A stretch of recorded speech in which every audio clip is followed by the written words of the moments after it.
गरीब लस्सी वाली।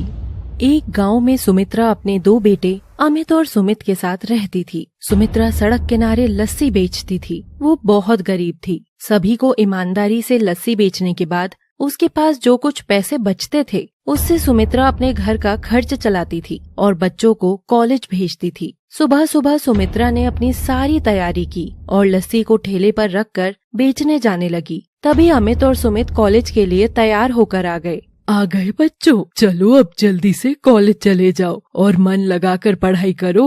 माँ, अब हम कब तक कॉलेज जाएंगे? हमें आपके साथ काम करना है। तुम्हारे पिताजी वर्षों पहले ही दुनिया छोड़कर चले गए। मेरा तब से एक ही सपना है कि मैं तुमको पढ़ा लिखा कर अच्छी नौकरी लगाना चाहती हूँ। माँ, वो सब हो जाएगा, लेकिन इस उम्र में आपसे काम नहीं करा सकते हैं। अब तुम कॉलेज पहुँच गए हो, कुछ साल में तुम्हारी नौकरी लग जाएगी, फिर मैं कुछ नहीं करूँगी। आपको सड़क पर कितनी परेशानी होती है, अब ये नहीं देखा जाता। अब तुम ज्यादा चिंता मत करो और कॉलेज जाओ, खूब मन लगाकर पढ़ाई करो। अमित और सुमित माँ से आशीर्वाद लेकर कॉलेज चले गए। सुमित्रा भी अपना लस्सी का ठेला लेकर चली गई। सुमित्रा अच्छी लस्सी बनाती थी और उसके पास बहुत सारे ग्राहक भी आते थे, लेकिन कुछ दबंग लोग भी आते थे जो सुमित्रा को परेशान करते थे। ऐसे ही एक दिन सुमित्रा के ठेले के पास एक कार आकर रुकी जिसमें 4 लड़के बैठे थे। एक लड़का रुपेश नीचे उतर कर आया। आंटी, 4 गिलास लस्सी दे दीजिए। जी बेटा जी, अभी बनाती हूँ। सुमित्रा ने 4 गिलास लस्सी लगा दी। रुपेश पहले 2 गिलास उठाकर अपने दोस्तों को दे आया और फिर बाकी 2 गिलास भी उठाकर ले गया। रुपेश ने कार स्टार्ट की और जाने लगा। तभी सुमित्रा ने पीछे से आवाज लगाई, बेटा जी मेरे पैसे तो देते जाइए। चल हट, पागल बूढ़ी औरत, तेरी औकात भी है क्या इतनी कि तुम मुझसे पैसे मांग सके? आज के बाद पैसे मत मांगना, वरना यहाँ से ठेला उठाकर फेंक दूंगा, समझी बुढ़िया? बेटा जी मैं बहुत गरीब हूँ, मेरे भी बच्चे हैं, मुझे पैसे दे दीजिए। मैं अपनी मेहनत और लस्सी के पैसे ही मांग रही हूँ। ए बुढ़िया, एक बार का समझ नहीं आता क्या? सुमित्रा चुप हो गई। रुपेश अपने दोस्तों के साथ वहाँ से चला गया। न जाने कुछ बच्चे इतना क्यों बिगड़ जाते हैं, किसी की इज्जत करना नहीं जानते हैं। ईश्वर ने बेशक मुझे धन दौलत नहीं दी, लेकिन बच्चे बहुत अच्छे दिए हैं जो दूसरों की इज्जत करते हैं। सुमित्रा सब कुछ भूलकर वापस अपने लस्सी बेचने के काम में लग गई। वो दोबारा बहुत प्यार से सबको लस्सी बेचने लगी। कुछ बुरे लोगों ने बुराई नहीं छोड़ी तो सुमित्रा ने भी अपनी अच्छाई नहीं छोड़ी। वो लगातार मेहनत करती रही। सुमित्रा सड़क किनारे लस्सी बेच रही थी। सुमित्रा के बराबर में कुछ दूसरे स्टॉल भी लगे थे। तभी वहाँ कुछ लड़के एक साथ आए और आकर सभी से पैसे मांगने लगे। सभी मेरी बात ध्यान से सुनो, मेरे साथी एक एक करके तुम्हारे पास आएंगे, तुम चुपचाप से हफ्ते के पैसे दे देना।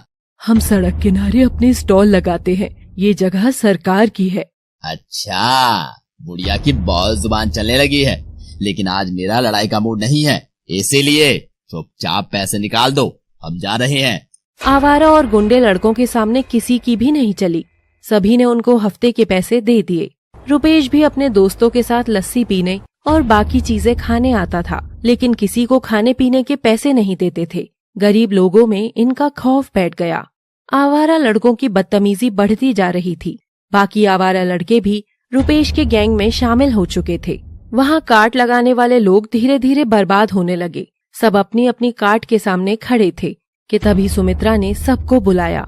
ऐसे कब तक डरते रहोगे? हमें एक न एक दिन तो आवाज उठानी ही होगी। हाँ, हमें आवाज उठानी होगी। हाँ, हमें आवाज उठानी होगी। तभी रुपेश और उसके दोस्तों की गाड़ी वहाँ आकर रुकी। अरे चचा, किसके लिए आवाज उठा रहे हो? कोई इलेक्शन पे खड़ा है क्या? तुम जैसे बिगड़े बच्चों को सबक सिखाना पड़ेगा। अच्छा, अब तुम हमें सबक सिखाओगे? हाँ, अब तुम्हें यहाँ से कुछ भी फ्री में नहीं मिलेगा और हाँ, पैसे भी नहीं मिलेंगे। हम फ्री में खाएंगे भी और पैसे भी लेकर जाएंगे। ये जमीन तुम्हारी नहीं है, इस पर सभी का हक है, इसलिए अब तुमको मुफ्त में कुछ नहीं मिलेगा। इतना सुनकर रुपेश और उसके दोस्तों को गुस्सा आ गया।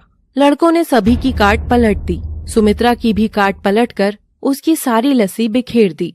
ये देखकर सभी रोने लगे क्योंकि उनकी रोजी रोटी छिन गई थी। तभी वहाँ पुलिस की गाड़ी आई। गाड़ी से बाहर 2 पुलिस वाले निकले और वो कोई और नहीं बल्कि अमित और सुमित थे। दोनों ने सबसे पहले अपनी माँ के पैर छुए, उसके बाद रुपेश और उसके दोस्तों की तरफ देखा। सारे लड़के अपनी गर्दन झुकाकर खड़े हो गए। जिसको यहाँ से जो भी फ्री में चाहिए वो बता सकता है, क्योंकि अब तुम्हें फ्री खाने के साथ साथ फ्री में डंडे भी मिलेंगे। चलिए अब तुम्हें पुलिस स्टेशन लेकर चलते हैं। अमित और सुमित सभी लड़कों को पुलिस स्टेशन ले जाने लगे। तभी रुपेश और उसके दोस्त माफी मांगने लगे। आंटी जी माफ कर दीजिए। बेटा, जिस समय तुम आवारागर्दी करते हुए सड़कों पर घूम रहे थे, उस समय मैंने अपने बच्चों को पढ़ाया और आज वो देश की सेवा करने में सक्षम हो पाए हैं। मैंने एक रोटी कम खाई लेकिन अपने बच्चों को काबिल बनाया है। आंटी जी हमें माफ कर दीजिए, अब से हम ऐसा कुछ नहीं करेंगे और अपनी बची हुई पढ़ाई पूरी करेंगे। सिर्फ पढ़ाई करने से तुम काबिल नहीं बन सकते हो, उसके लिए तुम्हारे अंदर संस्कारों का होना भी बहुत जरूरी है, लेकिन वो तुम्हारे अंदर आए ही नहीं है। माँ, हम तब तक इन्हें लेकर जाते हैं, आप बाकी काम करा दीजिए। अमित और सुमित लड़कों को पुलिस स्टेशन लेकर चले गए काट वालों से। अब आप सभी को यहाँ काट लगाने की कोई आवश्यकता नहीं है। मैंने आप सभी के लिए गांव के बीच में एक अच्छी जगह बनवाई है, चलो वहाँ चलते हैं। सुमित्रा सभी को गांव के अंदर ले गई, जहाँ एक सेंटर बनाया गया था और अच्छी अच्छी दुकानें बनाई थी। सुमित्रा ने वहाँ लस्सी की दुकान भी लगाई। ये मार्केट देखने में बहुत सुंदर है। सुमित्रा बहन, आप अभी लस्सी बेचोगे? मैंने अपने बच्चों को ईमानदारी से काम करना सिखाया है, इसीलिए मैं अभी भी लस्सी बेचूंगी, लेकिन अब मैं अधिक जरूरतमंदों की मदद कर पाऊंगी। सबका काम अच्छे से चलने लगा और सभी खुशी खुशी रहने लगे। आज की कहानी शेखर नाम के एक आदमी की है, जो शहर में अपनी पत्नी कलावती के साथ रहता था। कलावती और शेखर का एक बेटा अजय था। वे दोनों अजय से बहुत प्यार करते थे, लेकिन कलावती तो उस पर अपनी जान छिड़कती थी, क्योंकि वो उसका इकलौता बेटा जो था। उसकी हर ख्वाहिश पूरी करने में वो लोग बिल्कुल भी कमी नहीं रखते थे। आए दिन अजय की डिमांड बढ़ती ही जाती थी। उसका स्वभाव काफी जिद्दी और चिड़चिड़ा भी हो गया था। पढ़ाई लिखाई में तो अजय का बिल्कुल भी मन नहीं लगता था। शेखर का एक छोटा भाई था जिसका नाम अमर था। अमर की एक बेटी थी जिसका नाम ज्योति था। वो पढ़ने में काफी होनहार थी। एक दिन अमर अपनी बेटी ज्योति के साथ शेखर के घर आता है। ज्योति और अजय एक ही क्लास में थे। अरे शेखर, ये लड्डू खा, देख मेरी बेटी के कितने अच्छे नंबर आए हैं 12वीं में। ज्योति इस बार फिर से कक्षा में प्रथम आई है। और तेरे बेटे का रिजल्ट कैसा आया है इस बार? अरे क्या बताऊं, मेरा इकलौता लड़का है, इसी चक्कर में थोड़ा बिगड़ गया है। पढ़ाई लिखाई में ज्यादा मन नहीं लगता है उसका, इस बार भी फेल हो गया है। अब मैं प्रिंसिपल के पास जाकर थोड़ा पैसे वैसे देकर बात करता हूँ उनसे। अरे शेखर, तू कब तक ये सब करता रहेगा? जब वो बड़ा हो जाएगा ना तो बहुत ज्यादा दिक्कत हो जाएगी तेरे को। जरा उसकी पढ़ाई का भी ध्यान रख। अरे क्या बताऊं, उसके ऊपर तो हीरो बनने का शौक चढ़ा है, हीरो बनने का। बोलता है फिल्मों में काम करेगा, तो मैं भी सोचता हूँ कि क्या मना करूँ उसको। वो जो बनना चाहे बने, लेकिन एक कामयाब इंसान बने। शेखर, वो सब तो ठीक है, लेकिन थोड़ा पढ़ा लिखा होना भी तो जरूरी है ना। हाँ, ये भी है। शेखर उस दिन काफी दुखी हो जाता है, क्योंकि उसके बेटे की वजह से लोगों के ताने उसको सुनने पड़ रहे थे। उसे उसके एक्टर बनने में कोई प्रॉब्लम नहीं थी, लेकिन फिर भी अजय को उसके भविष्य के प्रति चिंतित न देखते हुए वो काफी परेशान रहने लगा। अजय अपना ज्यादातर समय दोस्तों के साथ पार्टी करने, वीडियो गेम खेलने या फिर टीवी देखने में लगाता था। और शेखर उस दिन से हमेशा कोई ऐसी तरकीब सोचने लगा जिससे कि उसके बेटे को अच्छी सीख मिल सके। एक दिन अजय अपने पिताजी से बोलता है, पिताजी, मैं मुंबई जा रहा हूँ। मैं वहाँ करीब 2 साल रहूंगा और अच्छे से स्ट्रगल करूंगा। मुझे एक्टर बनना है पापा, आपको तो पता ही है ना। क्या आप मुझे 10 लाख रुपए दे सकते हैं? अरे बेटा, तू वहाँ एक्टर बनने जा रहा है या हवेली खरीदने जा रहा है? आखिर इतने पैसों की तुझे क्या जरूरत है? अभी मेरे पास 4 लाख रुपए हैं, इतना रख ले। तेरे खाने पीने और रहने का खर्चा तो हो ही जाएगा। अजी, अजय इतने बड़े शहर में जा रहा है, इतने पैसों से क्या होगा? आपको तो इसकी बिल्कुल भी फिक्र नहीं है। चुपचाप मेरे बेटे को पैसे दे दीजिए जल्दी से। शेखर भी ये सोचते हुए उसके बेटे का सपना सच हो जाएगा, वो अजय को पैसे दे देता है। उसके 2 दिन बाद अजय अपने दोस्त के साथ मुंबई चले जाता है।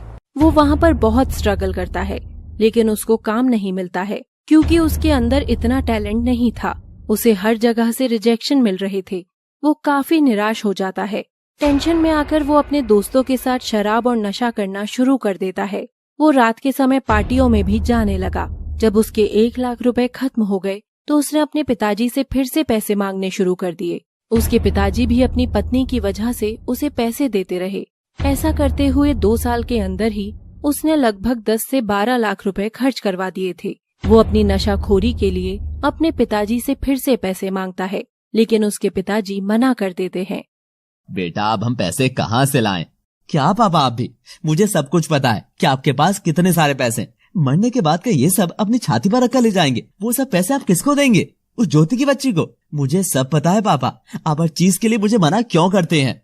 अरे बेटा ये सब बातें क्यों बोल रहा है तू? अजय गुस्से में फोन रख देता है। अजय को बिल्कुल भी अंदाजा नहीं था कि वो नशे की हालत में क्या क्या बोल गया था। 20 दिन बाद अजय को घर से फोन आता है। उसने कई दिनों से अपने माता पिता से बात नहीं करी थी, क्योंकि वो उन दोनों से नाराज था। बेटा जल्दी से घर आ जा, बहुत ज्यादा परेशानी हो गई है यहाँ। तेरे पापा को हार्ट अटैक आया है, जल्दी आ जा। अभी आता हूँ मम्मी, अभी आता हूँ। अजय शाम की फ्लाइट से जल्दी से अपने घर वापस आता है और जब आता है तो अपने पापा को बिस्तर में लेटा हुआ देखता है। तब जाकर उसके सांस में सांस आती है। पापा ये सब कैसे हुआ? अब ठीक तो है ना? हाँ बेटा, अब मैं थोड़ा ठीक हूँ। अरे तेरे पापा ठीक कैसे होंगे? तुझे पता है तेरे चाचा अमर ने क्या किया है? उन्होंने हमारी सारी जमीन जायदाद अपने नाम धोखे से कर ली है।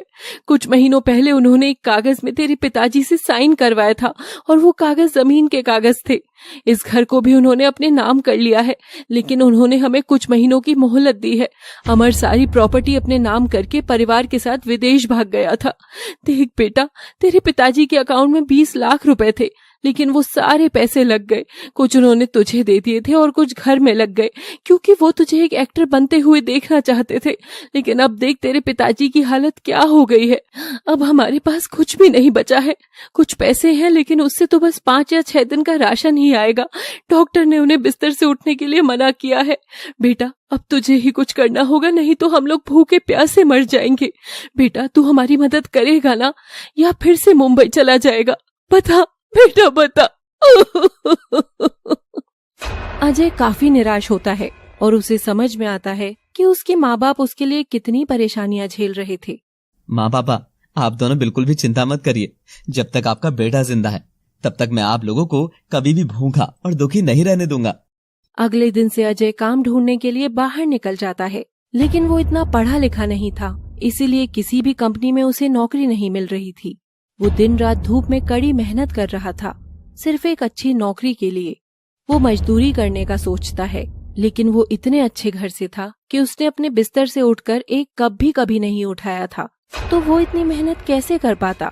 वो मजदूरी का काम सही से नहीं कर पाता और अपने आप को धुतकारने लगता है कि वो कितना नालायक है। अगर 2 साल पहले मैंने अपने माँ बाप की बात सुन ली होती और अच्छे से पढ़ाई कर ली होती तो आज ये दिन नहीं देखना पड़ता। क्या तू मुझे कुछ पैसे उधार दे सकता है? देख भाई, तुझे तो पता ही है कि मैं भी तेरे साथ मुंबई गया था। इतने सारे पैसे खर्च हो गए हैं मेरे। देख मेरे पास तो अभी 1 रुपया भी नहीं है। उसके बाद से उसका दोस्त अजय का कॉल भी उठाना बंद कर देता है। अजय की आंखें अब खुलने लगती हैं और उसे दुनियादारी के बारे में पता लगना शुरू हो जाता है। तो बड़ी मशक्कत के बाद उसे एक चाय के ढाबे में प्लेट उठाने और मेज पोंछने का काम मिल जाता है। वो उस काम को अच्छे से करने के लिए बहुत ही मेहनत करता है, लेकिन बार बार गलती होने के कारण ढाबे का मालिक उसे हमेशा डांटा करता था।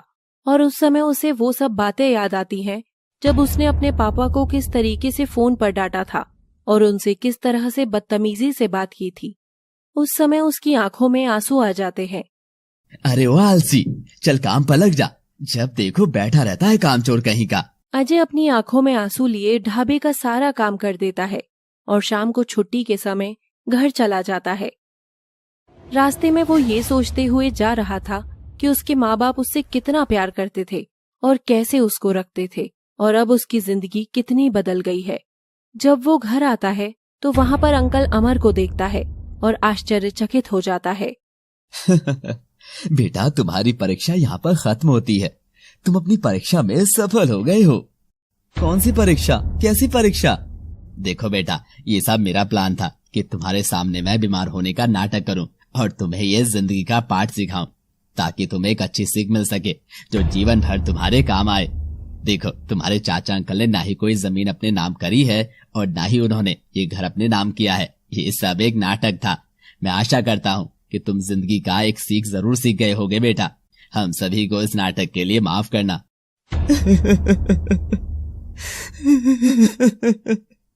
मुझे माफ कर दो मम्मी पापा, मुझे माफ कर दो। मुझे पता है कि मैं एक बहुत बुरा बेटा हूँ, लेकिन मैं खुद को जल्दी बदल कर दिखाऊंगा। इसके बाद अजय को ये समझ में आ जाता है कि उसको ईश्वर ने कितना कुछ दिया है और उसे इन सब चीजों का सम्मान करना चाहिए। इस कहानी से हमें ये शिक्षा मिलती है कि पिता की सीख हमेशा हम सभी को लेनी चाहिए, क्योंकि ये हमारे हमेशा काम आती है। एक शहर में ऋतु नाम की एक लड़की रहती थी। वह दिखने में काफी सुंदर थी, इसलिए हमेशा अपनी सुंदरता पर घमंड महसूस होता था और शीशे में देखकर अपनी सुंदरता पर इतराती रहती। उसके परिवार में उसके पापा और उसकी सौतेली माँ रजनी रहती थी। ऋतु अपनी सौतेली माँ रजनी को बिल्कुल पसंद नहीं करती थी, लेकिन रजनी हमेशा ऋतु को खुश करने में लगी रहती थी। लेकिन ऋतु हमेशा गुस्से में ही बोलती थी, इस दुनिया में मेरे जैसा सुंदर शायद ही कोई होगा। कितनी सुंदर नाक है, कितनी आकर्षक आंखें हैं मेरी। तभी ऋतु की माँ रजनी कमरे में आती है और झाड़ू लगा रही होती है। जल्दी करो, मिट्टी उड़ा रही हो आप। कर रही हूँ बेटा। इस प्रकार बोलते हुए ऋतु ने जोश में अपने हाथ फैलाए। उसका हाथ अनजाने में उसके सामने रखी मेज पर पड़े हुए चाय के कप पर लगा। कप दूसरी तरफ गिर गया। वही ऋतु के कमरे की सफाई कर रही उसकी माँ के पैर पर वह गर्म चाय गिर गई और वो दर्द के मारे रोने लगी। आह आह, अरे सॉरी, गलती हो गई। आपके लिए ये कोई खास बात नहीं है जो इस तरह रो रही हो। जाओ यहाँ से, सारा मूड खराब कर दिया। अरे तुम देख नहीं पा रही ऋतु कि मुझे कितनी तकलीफ हो रही है, मैं चल नहीं पा रही हूँ। इसके बाद ऋतु के पापा कमरे में आते हैं। वो दुखी होकर रजनी को सहारा देकर कमरे तक ले जाती हैं और मरहम लगाते हैं। इस लड़की को किसी के दर्द से कोई मतलब नहीं है। इतनी घमंडी और स्वार्थी बेटी है मेरी, शर्म आती है मुझे। जाने दीजिए, बच्ची है, मैं धीरे धीरे समझाऊंगी उसे। आप नाराज मत होइए। क्या रहने दूं? तुम हर वक्त बस उसे खुश करने में लगी रहती हो और उसे तुम्हारी भावनाओं की कोई कदर नहीं है। कोई जरूरत नहीं है उसके पीछे पीछे घूमने की। जो करती है करने दो उसे। फिर एक दिन ऋतु की एक सहेली प्रिया ने उसे एक पार्टी का इनविटेशन दिया। अगले दिन दोपहर में प्रिया पार्टी पर ले जाने के लिए एक लड़के के साथ ऋतु के घर पर कार में आई। उस वक्त सिर्फ ऋतु और रजनी ही घर पर थे। कार में बैठा लड़का घर के बाहर इंतजार कर रहा था और प्रिया ऋतु के घर के अंदर आती है। नमस्ते आंटी, कैसी हैं आप? ऋतु तैयार हो गई क्या? तैयार? लेकिन किस लिए? उसने बताया नहीं आपको? आज हम एक पार्टी पर जा रहे हैं। तभी ऋतु सीढ़ियों से नीचे उतर कर आ रही होती है। इनको बताने की क्या जरूरत है, बस जाना है तो जाना है, चल अब जल्दी। लेकिन तू आंटी से ऐसी क्यों बात कर रही है? और तुम्हें बताना चाहिए था ना इनको। अब लेक्चर देना बंद करोगी और चलोगी या मैं ही जाऊँ? तब ऋतु और प्रिया दोनों घर से बाहर निकल जाती हैं और उस लड़के के साथ कार में बैठकर चली जाती हैं। रजनी दरवाजे से देख लेती है कि वो दोनों एक लड़के के साथ गई हैं। शाम को जब ऋतु घर आती है, बेटा वो लड़का कौन था? आपको इससे क्या मतलब? तुम गुस्सा क्यों होती हो? मुझे बस तुम्हारी फिक्र है इसलिए पूछ रही हूँ। कौन था वो लड़का? इतनी फिक्र है तो यहाँ से चली क्यों नहीं जाती आप? मुझसे बात करना बंद क्यों नहीं कर देती आप? तभी ऋतु के पापा घर में आ जाते हैं। क्या बात है ऋतु? कुछ नहीं जी, बस मैं तो ऋतु से पूछ रही थी कि जन्मदिन पर क्या प्लानिंग है। सच में क्या यही बात है? लगता तो नहीं। हाँ हाँ सच में। चलिए आप फ्रेश हो जाइए, मैं खाना बनाती हूँ। ऋतु इस बात को पकड़ लेती है कि रजनी उसकी कोई भी बात उसके पापा को नहीं बताएगी। वह मन ही मन खुश हो रही थी, क्योंकि अगर इसके पापा को यह पता लग जाता कि वो किसी लड़के के साथ पार्टी में गई है तो उसके पापा उसका घर से बाहर जाना बंद करवा देते। कुछ दिन बाद ऋतु रोजाना उस लड़के के साथ कार में कॉलेज जाने लगी और रजनी रोजाना ये देखकर चिंतित हो जाती थी। आखिर एक दिन वह ऋतु से दोबारा पूछती है, ऋतु आज तुम्हें बताना ही पड़ेगा कि वो लड़का कौन है और तुम रोजाना उसके साथ कॉलेज क्यों जाती हो? शट अप, मैं आपको कुछ भी बताना जरूरी नहीं समझती, समझी आप? तुम समझ क्यों नहीं रही हो ऋतु? मैं तुम पर रोक टोक नहीं कर रही, बल्कि कल को कुछ गलत ना हो जाए इसलिए सिर्फ जानना चाहती हूँ कि तुम किसके साथ आ जा रही हो। ये तुम्हारी सुरक्षा के लिए ही है बेटा। और कुछ पूछना है तो पूछ लो, मैं तो वैसे भी आपको कुछ नहीं बताने वाली। ठीक है, फिर आज ही तुम्हारे पापा तुमसे पूछेंगे। ओह अच्छा, तो आप मुझे धमकी दे रही हो? कोई बात नहीं, कह देना जो भी कहना हो। इतना कहकर वो ऊपर अपने कमरे में चली जाती है और कुछ सोचने लगती है। अगर पापा को ये बात पता लग गई तो पापा मेरा घर से बाहर निकलना बंद कर देंगे। कुछ तो करना पड़ेगा मुझे। क्या करूं क्या करूं? तभी वह एक प्लान बनाती है कि सीढ़ियों पर बहुत सारा तेल गिराकर किसी बहाने से रजनी को ऊपर बुलाऊंगी और तेल की चिकनाहट से वो गिर जाएगी और उन्हें चोट लगेगी तो इस बात पर चर्चा भी नहीं कर पाएंगी। उस दिन ऋतु के पापा किसी काम शहर से बाहर होते हैं। तभी ऋतु सीढ़ियों से उतरते हुए धीरे धीरे ऊपर की 4-5 सीढ़ियों पर तेल गिराने लगती है। तभी थोड़ा तेल बहकर नीचे वाली सीढ़ी पर आ जाता है और ऋतु फिसलकर जोर से गिर जाती है और चिल्लाती है। उसे काफी चोट लगती है। तभी ऋतु बेहोश हो जाती है। रजनी भाग कर आती है। हे भगवान, कैसे गिर गई तू बेटा? आज तुम्हारे पापा भी बाहर हैं। हे भगवान। रजनी जल्दी से एम्बुलेंस को कॉल करके बुलाती है। उसे जल्दी से हॉस्पिटल ले जाती है। ऋतु की हालत काफी नाजुक होती है। उसे तुरंत एक खून की जरूरत होती है। तभी ऋतु की माँ रजनी उसे खून देती है। आखिर में ऋतु बच गई थी और उसे होश आ जाता है। मिस ऋतु, अब आप सुरक्षित हैं और खतरे से बाहर हैं। आपकी माँ रजनी ने आपको खून देकर जिंदा रहने में मदद की है। उसके लिए आपको उनका शुक्रिया अदा करना चाहिए। ऋतु ने उसके साथ जो किया था उसके लिए वह खुद को दोषी मानती है और अपनी माँ का हाथ पकड़कर जोर जोर से रोती है। मुझे माफ कर दो, प्लीज मुझे माफ कर दो। मैंने आपके साथ सौतेली बेटी का व्यवहार किया, पर आपने मुझे सगी बेटी जैसा प्यार किया। मुझसे गलती हो गई, मैं फिर कभी ऐसा नहीं करूँगी। फिर दोनों अच्छे से रहने लगी। दोनों घर पहुँची। जरूरी नहीं कि सौतेली रिश्ते बुरे ही हों। एक अच्छे रिश्ते के लिए सिर्फ एक नर्म खूबसूरत दिल ही जरूरी होता है।